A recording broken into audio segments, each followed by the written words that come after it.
Hey book lovers, Kaylee here. Welcome back to the Enchanted Library, and it's that time of month when we do a wrap-up.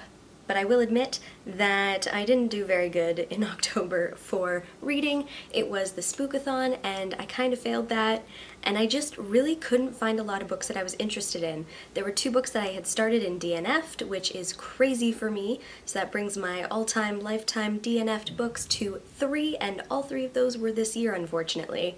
But I did read one that really caught me off guard with how much I liked it, and then a couple of others. So without further ado, let's get into it. So the first book that I ended up reading and sticking with for the month of October is one that I picked up a few years ago. I think it was back in 2015, and that is just insane that it's been sitting on my TBR for that long. But it was Menagerie by Rachel Vincent. This book is one that caught me so off guard. I figured that I would enjoy it, but the idea behind the story was something that was just a spark, because what actually happens in this book far surpasses what the original plot, or what I originally had thought that it was about, ended up being. This book follows multiple points of views, but our main character is 25 years old, so I would say with some of the themes that are in this, that it is for an older audience, but I feel like when I bought it years ago, it was in the YA section, and I don't really agree with that. Initially, when I started reading this story, I couldn't quite place what it was supposed, like where it was supposed to be set, because it was modern. Like, our main character is a banker and she has a boyfriend and an apartment, and it's all very regular. But there's also this traveling menagerie of all of these mythical creatures that end up being real, but in this world it's totally normal because they have a scary history with these creatures, and there is all of these rules and laws against them.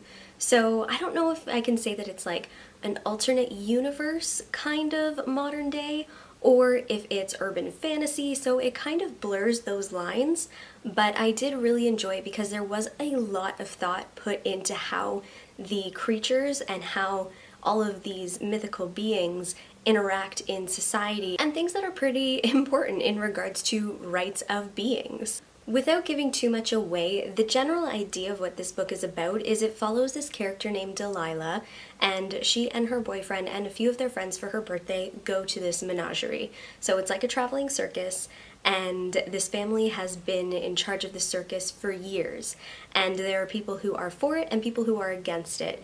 It's kind of like all of the issues that surrounded Barnum's Bailey Circus. So anyway, during their visit to this menagerie, there is an incident that happens, and Delilah ends up being thrust into the world of the menagerie far more than what she had ever wanted, and she finds out that she has a darkness within her, and she has to figure out how to A, survive with it, B, learn to either get rid of it or embrace it, and C, welcome this whole new world that gets opened up to her. So I really did enjoy this book. I think I ended up giving it a 3.5 star on Goodreads because it's been like a month since I read it, but it was so unique and different and refreshing that I am definitely going to continue on with the series. The 3rd book actually just came out recently, so I'm definitely going to be continuing on. Now, the next book that I ended up picking up and finishing was for Spookathon, and I will say I definitely did fail at Spookathon because I only got through one of the 2 books that I had set for myself,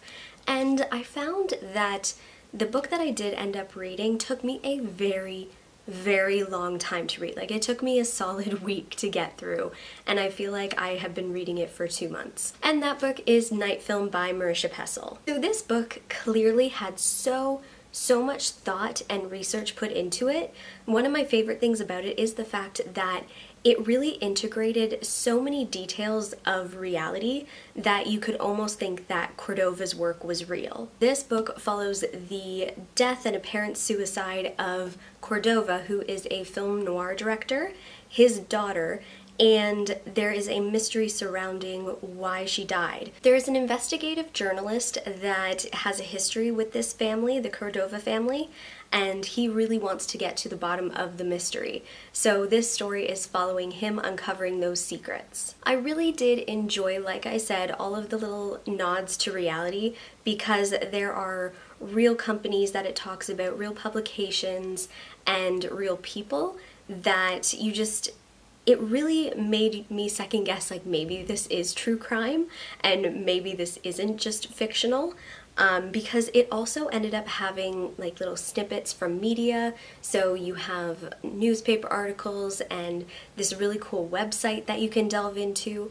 And it's also interactive in the fact that there are some articles that have this little symbol. And if you see that symbol, you can log on to a website and then it will end up delving you even more into the story, which I thought was really, really cool. But I think that that's where my enjoyment of this story ended. Because it was so well researched and really interestingly wove, that I thought that I liked it more than I actually did. I had a couple of issues with it, and I think I ended up giving it about a 3-star because it was still enjoyable and I appreciate all the detail that went into it, but in the end I felt like it could do with maybe 200 to 300 pages being edited out, and that a little bit more could have happened. But the main thing that I was hoping to get out of this story didn't happen until probably about the last quarter of the book. I was mainly interested in how the death of this girl sort of mirrored all of these films that her father created. And yeah, like I said, it was only really touched on in the last quarter of this book. And the rest of it was the investigative journaling. The thing that I didn't really like is the interaction with our main character's daughter. I feel like that was kind of just thrown in, as well as the 2 sort of sidekick characters that end up being introduced and kept throughout the story, because I feel like they ended up recovering more than what the seasoned investigative journalist ended up uncovering. And I don't think that that was well done. Like, he should have been teaching them as opposed to them going off and figuring stuff out without him and then him just sort of catching up. So, I don't know. I have mixed feelings about this story. I know that a lot of people really enjoyed it, but I don't think that this type of a thriller is for me, and I find it very difficult to get into thrillers. I also find that they try too hard, and I think that this book suffered from it. There was just too much information, there was too many characters, there was too much pointless detail, and not enough of what I came for. And the last book that I ended up finishing is one that I very stupidly started a few hours before Spookathon started, so I wouldn't have been able to get to it anyway, but I have finished it now that I had finished Night Film, and that is finally Six of Crows by Leigh Bardugo. So I feel like everybody rants and raves about this book, so I don't really have to get into too much detail about it. The main premise is that you have this ragtag group of criminals and they need to basically do a heist. So this book chronicles their journey of gathering up everything to perform the heist, doing the heist, and the outcome of the doing. So I think that this was really well done in the way that it set up the trials and the failures and successes and failures again of things that happen in this story, and it sets up for a very interesting sequel, because I know obviously Crooked Kingdoms is the sequel, so I will be picking it up. But the things that I had issues with this book were in regards to the character's age. So it's not often that I will read a book and think really intently on their ages, and particularly in YA, because in YA, especially in fantasy, you've got like 14 and 15-year-olds doing all these crazy things that you could never imagine them doing in real life.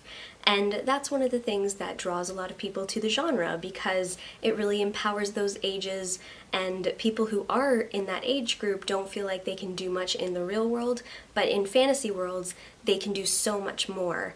And I feel like that is a great, great thing to have in literature, but sometimes I feel like it's just too unrealistic, and I have to age up the characters, and that is what kind of happened to me with this book, because you've got your main characters and they're ages 15 to 17, and there is no way that with everything that Kaz has been through, with his attitude, with his grizzledness, that he is 17 years old.